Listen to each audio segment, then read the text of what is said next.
But let's get started. My name is William Kelly. I am the headmaster for the Academy of Science and Health Professions at Conroe High School. A little bit about me. I graduated from Oak Ridge in 1988. I went to Texas Tech and came back after graduating and began working the year that Caney Creek High School opened as an English teacher there. While I was there, I created the Advanced Placement Program, and I was speech and debate coach there for 15 years. And then I worked at the district level in Conroe, and I went back to Caney Creek as the associate principal.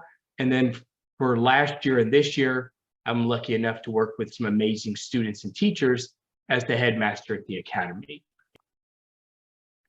So what is the academy? It is a STEM magnet program within Conroe High School.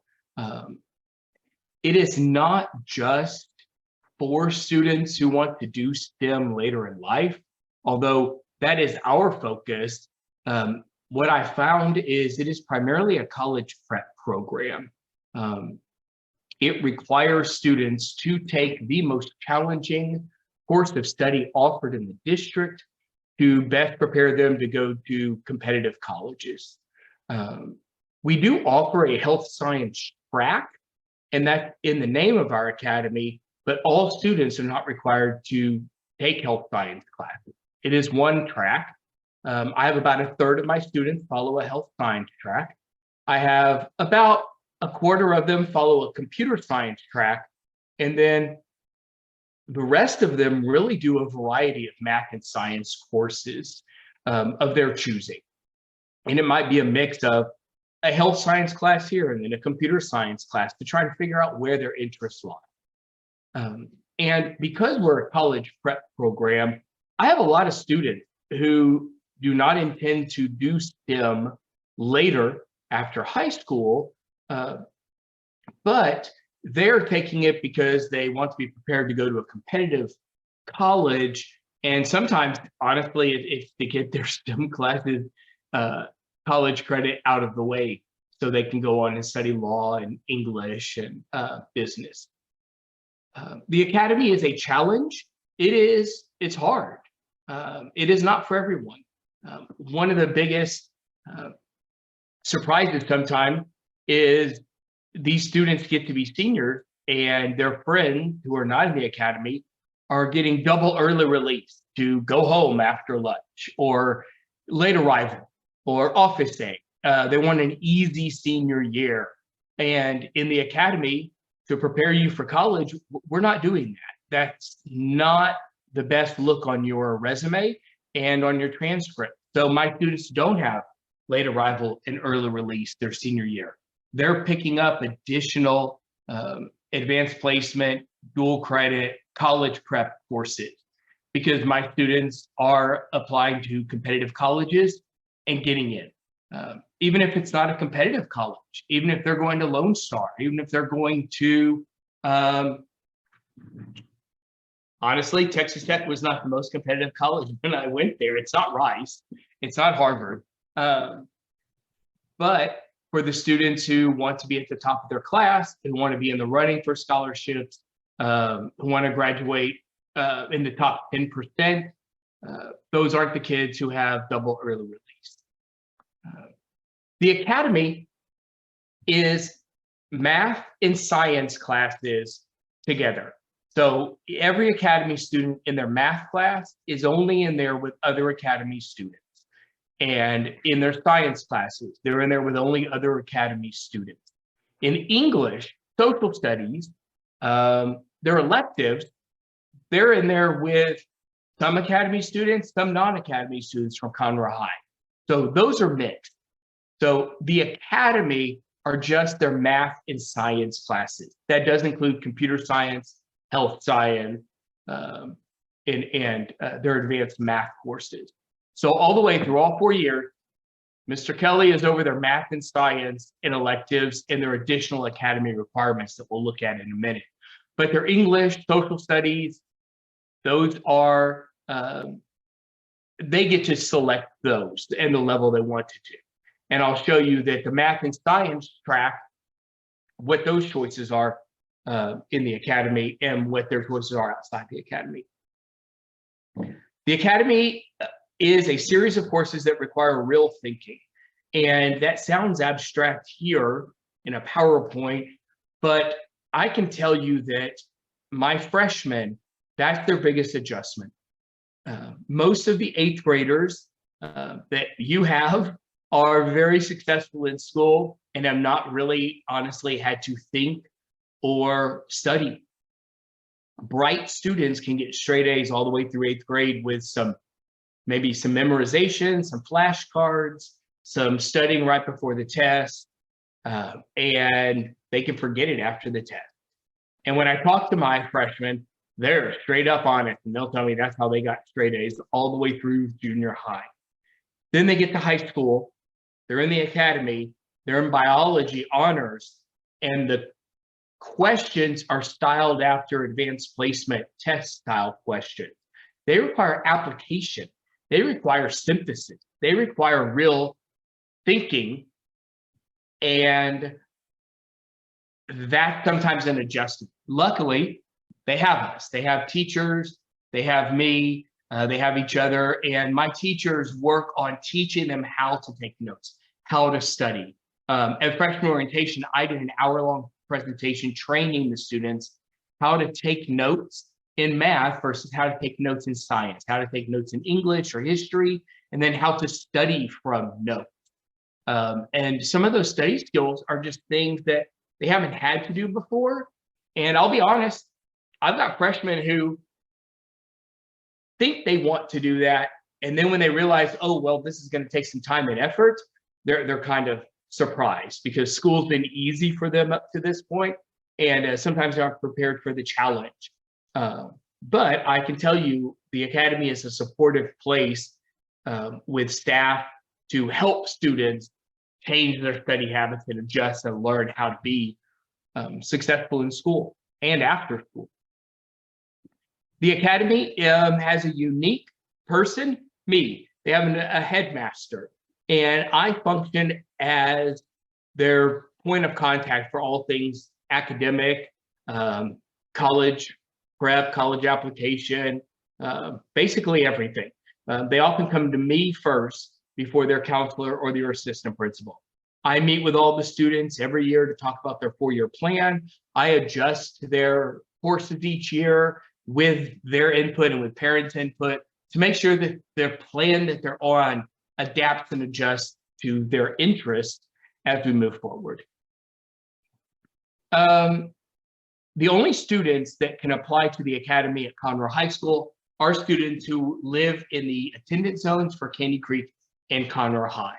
Students who live in attendance zones for the Woodlands, Oak Ridge, College Park, and Grand Oaks, they can apply to one of the academies at either Oak Ridge or College Park. So I serve students from Caney Creek and Conroe High. I'm going to pause before the next slide and answer a few questions in the chat. The first one says, I can't see anything. I don't know how to adjust what's based on what you're on. If you're on a desktop or a laptop or your phone, you should be able to see the slide behind me and my little face in the corner. If you can't, this will be recorded and this will all be posted on our website with a YouTube link so you can watch it. And I know you'll be able to see everything there. The next question was, how do I register for the academy? We're going to talk about that later in the presentation, but basically you go to our website or you pick up an application from your counselor at any of the junior highs, or you print it off our website, you fill it out, you return it to us. And all the details of what's required and the timelines are all in that application. There's also a question about how do they receive information in Spanish. Unfortunately, I took French in high school and it hasn't done me much good. So I don't speak Spanish, but if you want to send me an email in Spanish with questions, and if you want someone to call you who speaks Spanish to talk through your questions, your concerns, and explain the academy, please send me an email. And I'll put my email in the chat. You should have it because you got the link to this webinar. But if you write me in Spanish, I will have someone who speaks Spanish respond and reach out to you and answer all your questions in Spanish. When we do our interviews, we do have an option to have the interview done in Spanish or have a bilingual person there. So we will definitely want our bilingual parents and families to apply. Here's what the Academy is not. It is not a separate campus. We are not a separate school. We're part of Conroe High School. All of our math and science classes in my office are in one hallway in the newer part of Conroe High. My students are in the all extracurriculars at Conroe High School. So the colonel of the Golden Girls is an Academy student. The officers in band, in choir, students play football, baseball, soccer, any extracurricular activity, they're also in the Academy. So it doesn't prevent that. And we're not separate from. They're Conroe Tigers. They are just taking part of a STEM college prep program inside Conroe High School. The Academy is not an easy A, but I can tell you that students who are determined to get A's can get A's.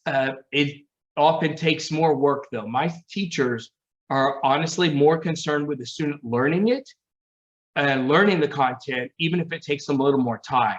So for instance, a student gets a poor grade on a test. That's not the end. That shows that the kid really doesn't quite understand that content well enough. So my teachers want that student to come in and work on test corrections. That might involve some tutorials. That might involve seeking out all the answers for the ones they missed and then demonstrating that they understand it to regain credit for that test and raise their grade.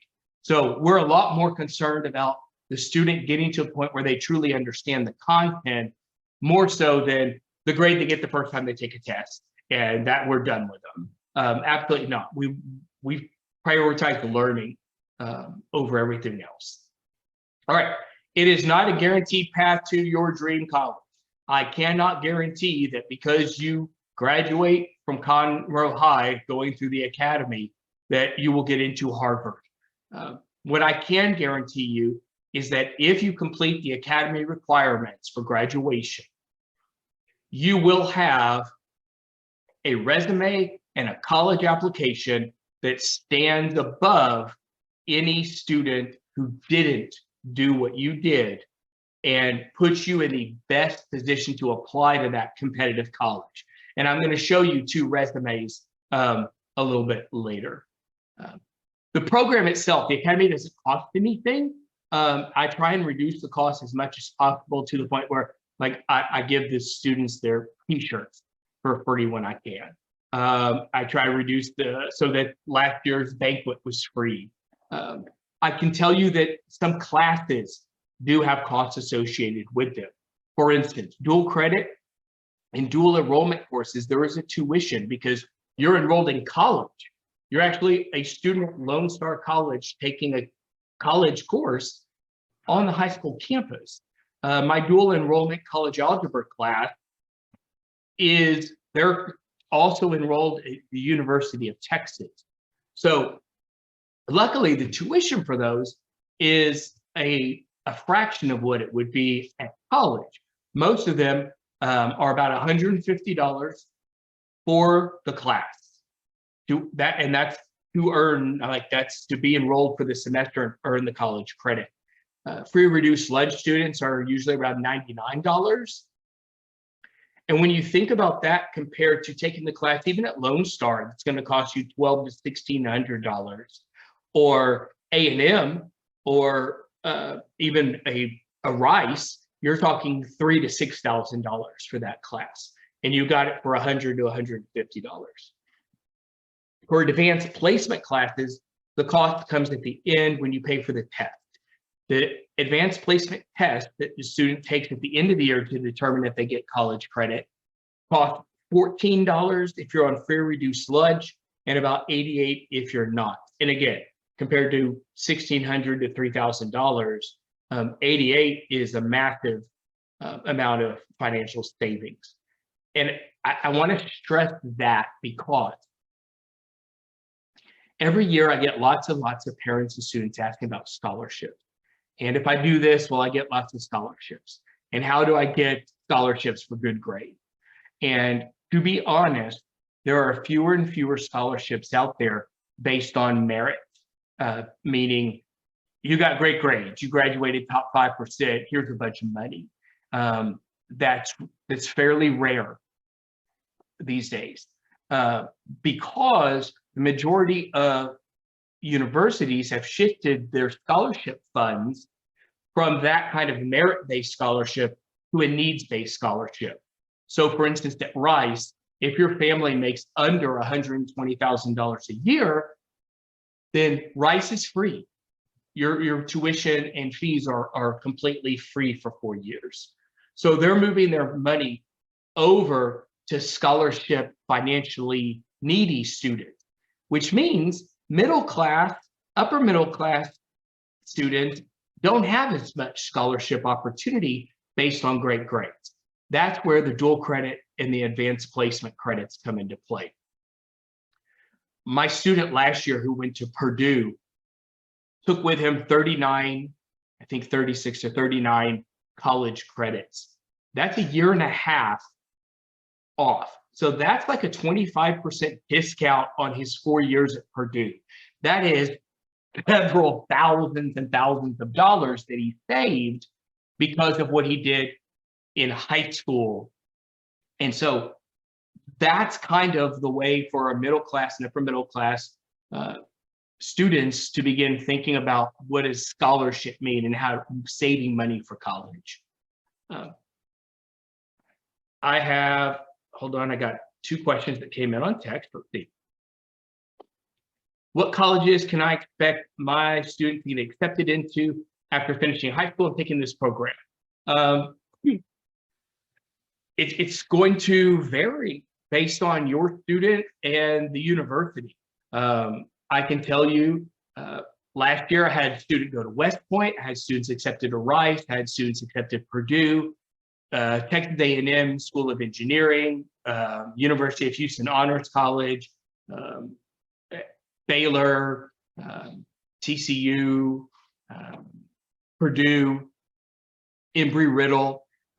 So not, Colorado School of Mines, that was an awesome one. So what I can tell you is this. As your student starts this high school path, we can sit down, look at the types of colleges or specific colleges that your student's looking for, look at the 4-year plan, look at what courses his degree will require, see which of those in high school he can knock out, and see what they look at and try and make sure that he's doing what he needs to be attractive to those colleges. So my young lady who applied to Harvard last week, she just had her Harvard interview. So she wasn't rejected right off. She moved forward and she got an interview within the week of her application. I'm not saying your student is going to get into Harvard. I'm saying that had she not done everything above and beyond the typical high school student that the academy requires, I'm not sure that she would have moved on. And I think she would tell you the same thing. The other question, does the academy provide after-school tutoring? Yes, all my teachers have a tutoring schedule. So they're available at least 1 day a week after school. And almost all of them will tell their student if there's another day, they just need to talk to them and they'll make arrangements to tutor and provide extra help. All right, here's what I think makes the academy great. I have amazing teachers who love students and understand these highly academically motivated students, the stress that they put themselves under, their goals, their ambitions, and they love working with those types of students. I end up with really well-rounded students. These are the kids who are at the top of their class. Right now in the senior class, out of the top 100 ranked students, only one of them is a non-academy student. And they're well-rounded because they aren't just academic students, they're also in all their extracurricular activities. They're in band, orchestra, athletics. So they're doing everything that makes them attractive to a college. They're not just a bookworm, but they're taking the most advanced classes, but they're also in band for 4 years, or they're in ag, or they're in drill team. And that creates a really well-rounded kid who knows how to work on a team, who knows how to suffer a loss, who knows how to work with other people. So I can tell you, when I have students come in to my office and say, I'm thinking about quitting band so that I could take more AP classes, the first thing I'm going to say is don't do it. Band teaches you things that books don't. And I was a band kid. And I didn't do band after high school, but it made me a different person, and I love my years in band. Now, if the family, you and your kid, say, here's what we want a full academic load. We don't want to be in band. We don't want to do anything else in high school but take every possible advanced class because we want to be number one in the class. I can show you how to do that as well. But just know that the pressure to be number one or the pressure to focus on academics over electives will never come from me or my office. One thing that a lot of my students and their parents look for and get out of the academy is a small school feel inside a very, very large school. Conroe High is the 4th largest high school in Texas. And so being part of a program of 400 students gives my students a feeling of belonging and a feeling of, we're this small school, we kind of travel around as a group. We see each other every year in all of our classes. And so a lot of my private school parents appreciate that for their students. When they come from a small school, they don't want them to be completely overwhelmed by the size of a very large high school. Through our internships and through our guest speakers and through our explorations and field trips, we have a lot of connections to the community and the business world. All right. If you're watching this on a phone, I'm sorry, because you aren't going to be able to see this, but if you will go to our website, this is actually in our handbook, and it's a typical 4-year plan. And the next slide will be a little bit easier to read, but I put this on here because it shows that as students go through the academy, they're required to take one additional math or science class every year over what a typical high school student takes. So a regular Conroe High student takes one math and one science every year for 4 years. An academy student takes one more math or science class each year. In their first year, all academy students take Computer Science 1 honors.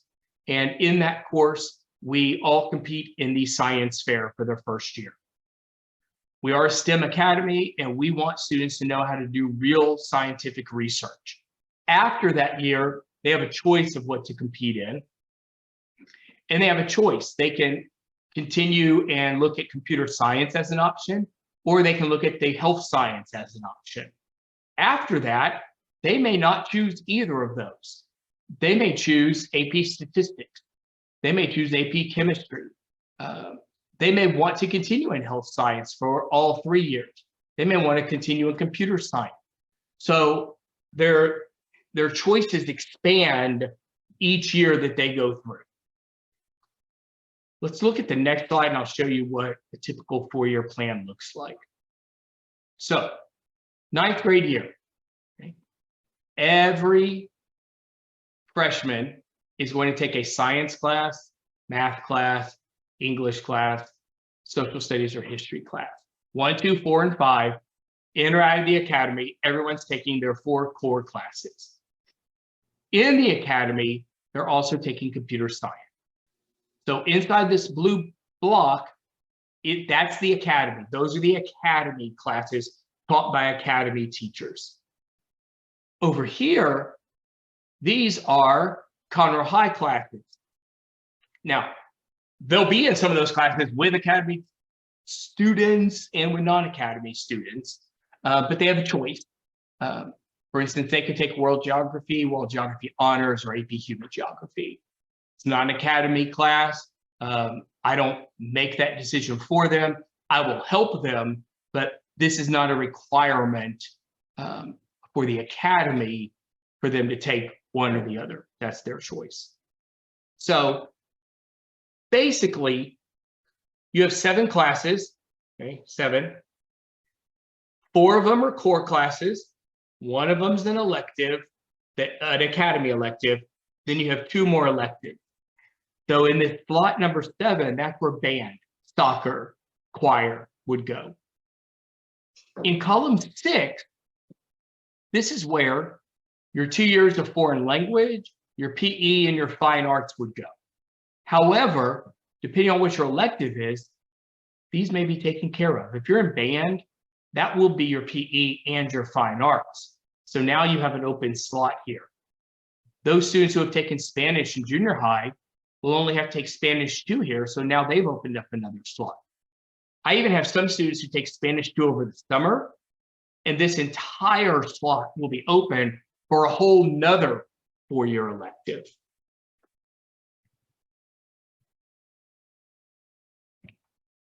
So if we go back over here to the blue, you will see an academy student takes biology honors their freshman year, chemistry honors their sophomore year, AP Physics 1, and then they have a choice of their science class.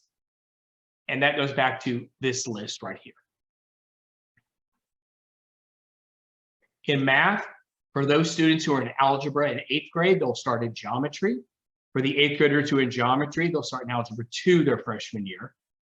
Then we'll move to algebra 2, pre-calculus, and AP calculus AB. For the students who are 1 year ahead, they will take calculus BC their senior year. And then for their 3rd academy class, they'll be in computer science, either principles of health science or AP computer science. And then they'll choose a math or science class elective here and a math or science elective here.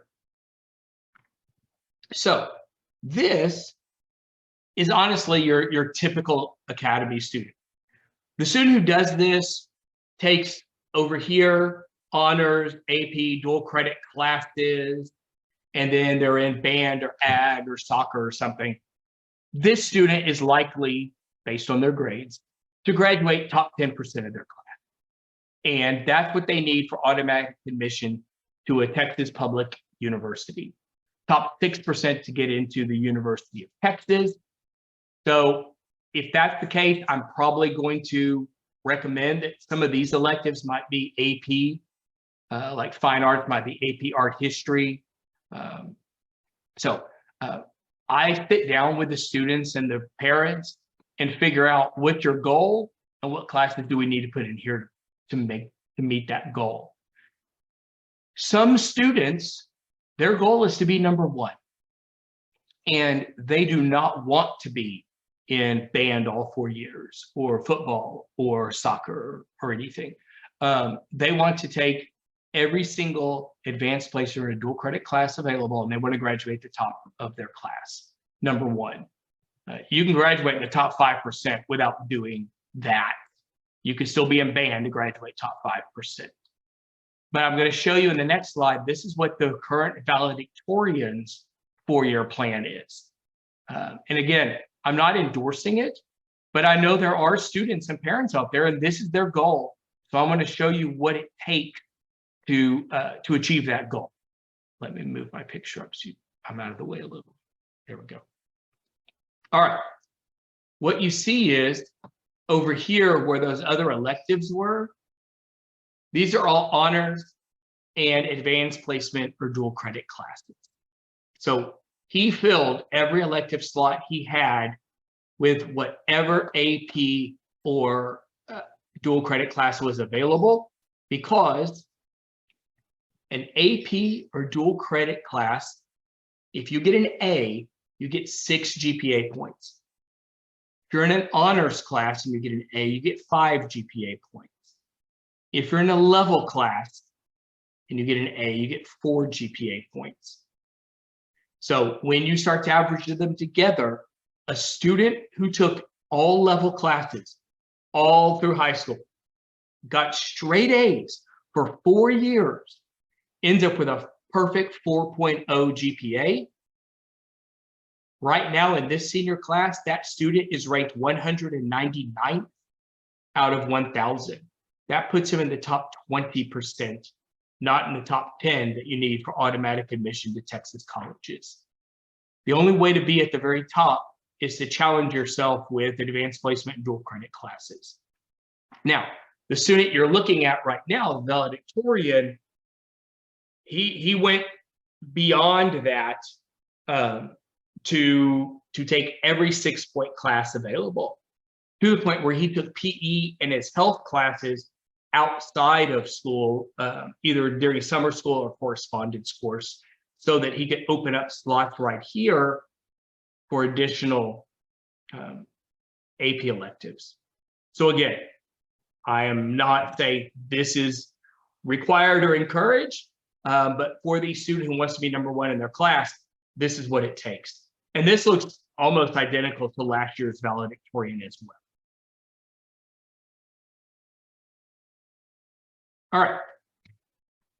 Beyond the one additional math or science class, the academy requires some other requirements and experiences, because these things are going to build that student's resume and prepare them for college. So, first of all, we require all students to compete in a math or science competition at each year. And I think it's right here. So all freshmen their first year will compete in science fair. After that, they have a choice. And it doesn't have to be the same for all 3 years. So the next year, they might want to continue in science fair, they might not. They might want to be in best robotics. They might want to compete in engineering design. They might want to be in health science competitions, UIL computer science, biotech, where they analyze DNA.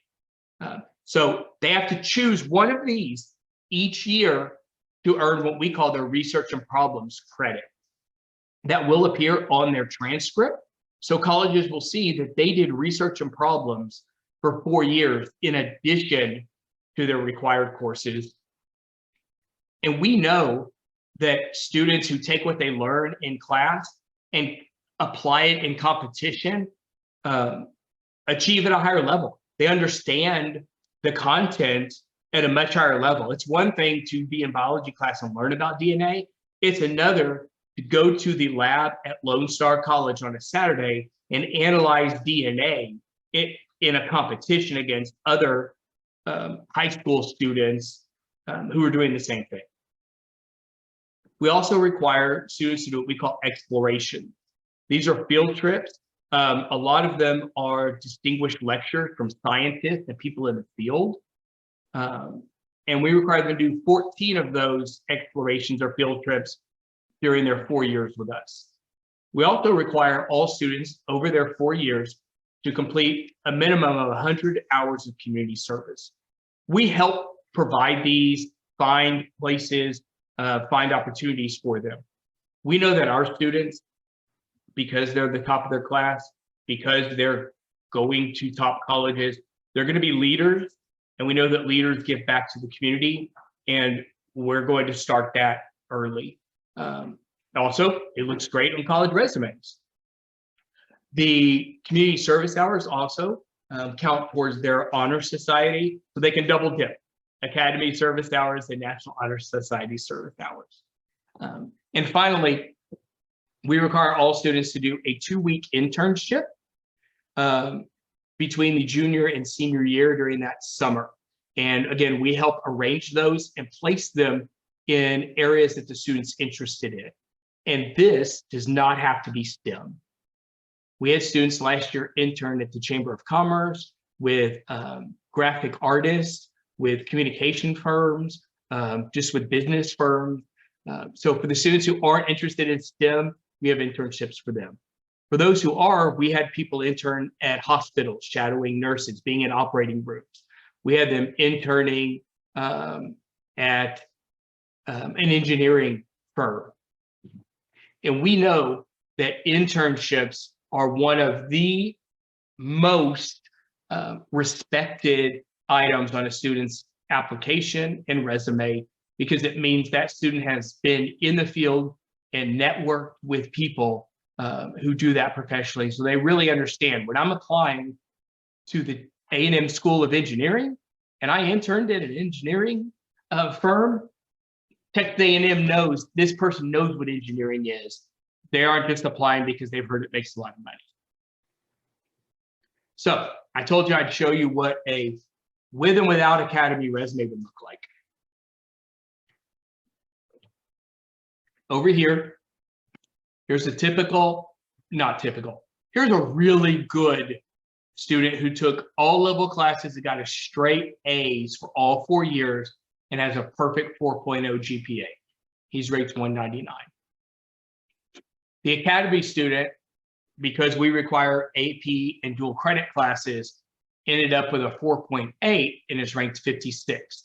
And this is a student who was in band or choir or something. So this isn't your valedictorian. Over here, first thing this person lists is their job outside of school. This person puts that down here because all of their academy stuff comes above that.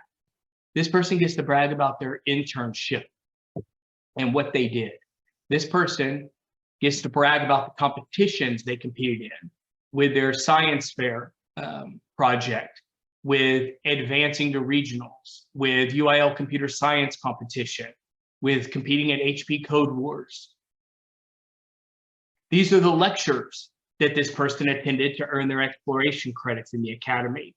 So now think about being that college admissions counselor, and both of these applications come in front of you. The person on the right, you're looking at a kid and thinking, this high school kid went and listened to lectures from professors and scientists in the field while in high school? Like, this is above and beyond, kid. They don't know that it was required for the academy. This kid didn't. This kid spent time during his summer going to an internship. This kid probably worked, but this kid obviously has been headfirst in his interest of engineering computers for a long time. And this just looks like someone who goes above and beyond.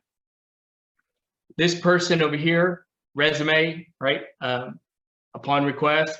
This person over on the right gets to list the actual people he did his internship and networked with.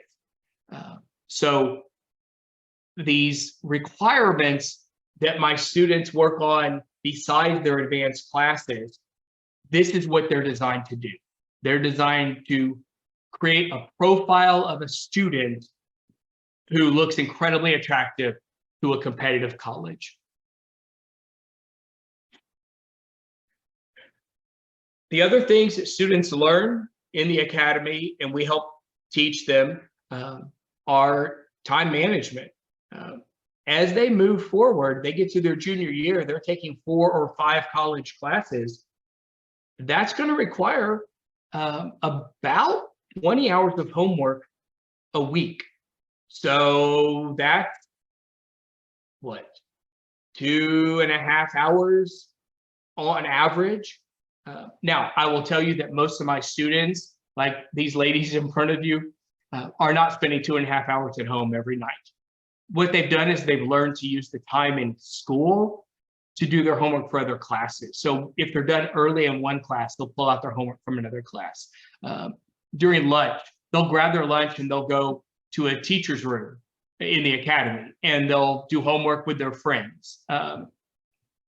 Our physics room is like another cafeteria with kids working there in groups with their lunch and working on their lab reports, and honestly being pretty silly, but it's fun because they're around other kids who are doing the same thing.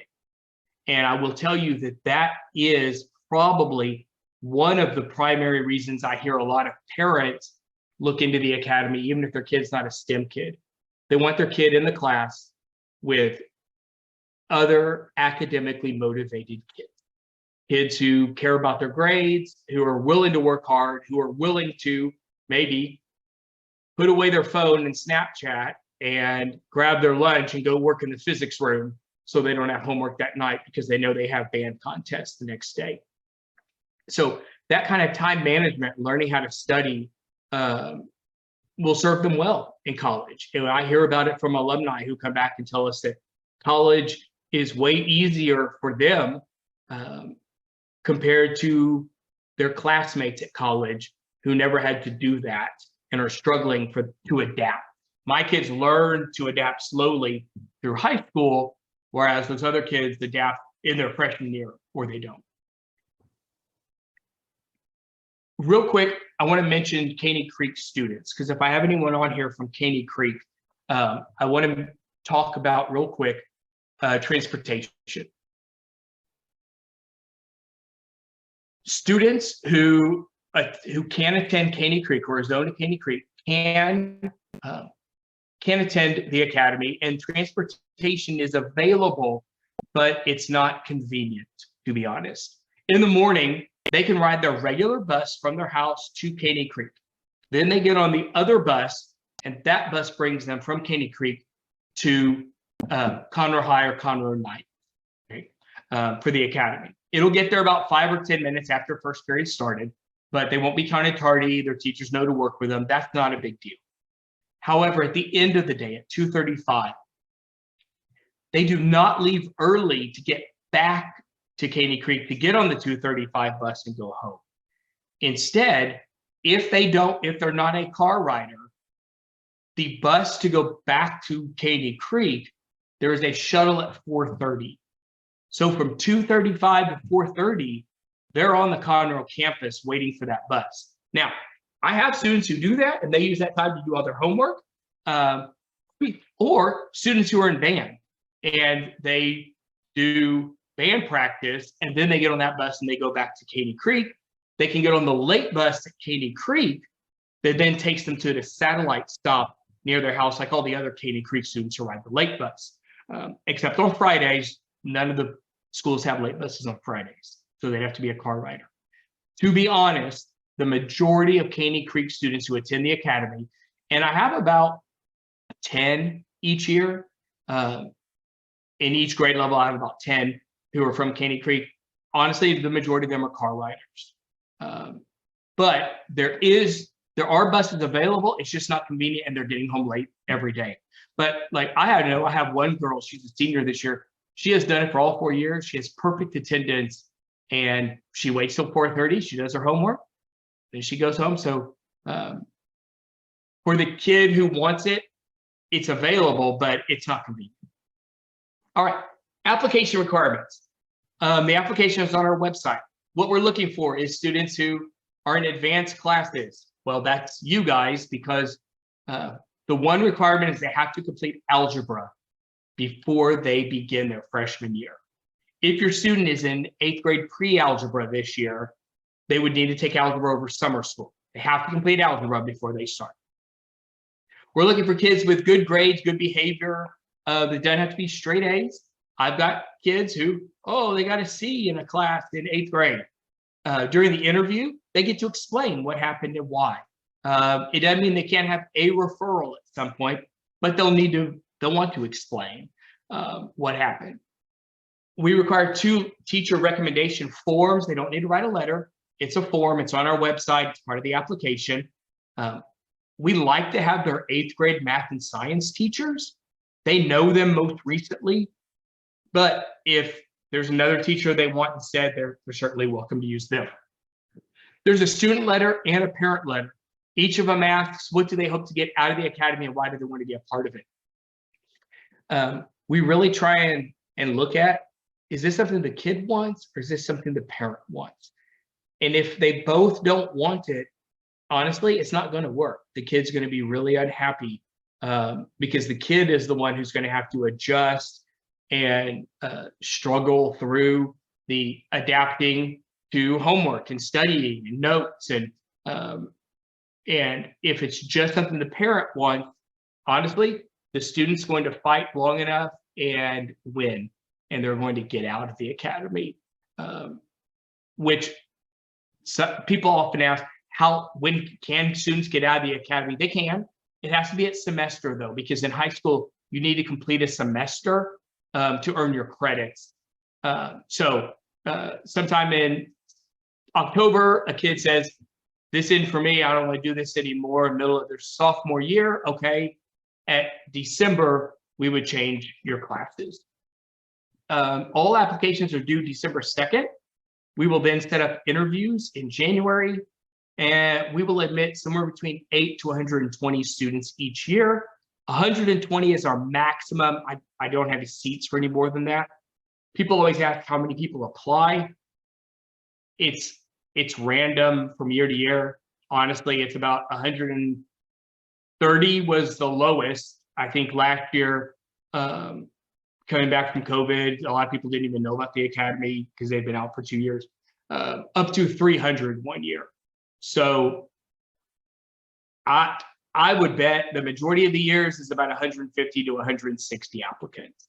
I don't know. Our school district keeps growing, so we may be looking at 200. Return them via email, or you can give them to the counselor at your junior high. You could drop them off at the front desk at Conroe High. You could snail mail them to us. But whatever you do, don't buy an expensive folder or binder or something pretty to put it in, because my secretary feels real bad because she just has to take out all the papers and put them in a manila folder, and she feels bad with this expensive fancy binder that no one's going to see but her. So just send us the papers. Email if you want. That's the easiest. There's our website. It will show you all the forms you need. Look through our handbook. It tells you detailed explanations of everything. You can see the newsletters I send out. You can see our teachers. You can see awesome stuff. All right, frequently asked questions. The ninth graders take their classes at Conroe 9. I have 3 academy teachers who are on the 9th grade campus. That's where they take their classes. If they're in Algebra 2, they will shuttle to the main campus for Algebra 2 and then back to the main campus, back to the 9th grade campus. You don't have to apply, you reapply each year. The question always comes up, what if I don't get in my freshman year? Can I reapply my sophomore year? And the answer is no. It's a cohort of students. That computer science class is required. It's not offered past 9th grade. So students who say, oh, I'm just going to sit out, maybe I'll try again the next year. I'm sorry, they can't. It's once that's it. It's freshman year until graduation or until they leave the academy. If they transfer from Caney Creek, they do have to submit that transfer form each year, but it's automatically approved. If they are from Caney Creek, can they still go back to Caney Creek and be a starlet or march with the Mighty Panther Band? And the answer is no. Once they are admitted to the academy, they're a transfer student to Conroe High School. Now they're a Tiger, but they can now try out for Golden Girls, Conroe Tiger Band, so they can do all their extracurricular activities at Conroe High. They're no longer a Panther, they're now a Tiger. Just have the teachers send their recommendation forms back to us. They can email them directly. Lots of ways to contact us. All of our emails, all of our phone numbers, everything is on our website. I would highly suggest you look at either our Facebook, Twitter, or Instagram. It's all the same. And look at the pictures. Look at the kids. Like these amazing kids that you've seen throughout our PowerPoint. All these individual kids were National Merit recognized students from the academy for their PSAT scores. And then these 2 kids, I have to go back. These 2 kids were National Merit commended scholars. And that's huge. There are actually scholarships for students based on their high PSAT scores. So I can't brag about these amazing students that you're seeing. If you have a question, put it in the chat, send it to me in text, or afterward, call my office. If you want to schedule a meeting with me, you and your student with me, or whatever, please reach out. I would love to talk to you, help you decide if it's right for your students. But check out our social media, see how much fun we have, see the information that we share. And we're going to be out of here in time for the Astros game. That's my last slide, but I would love to answer any questions if you have them in the chat or via text.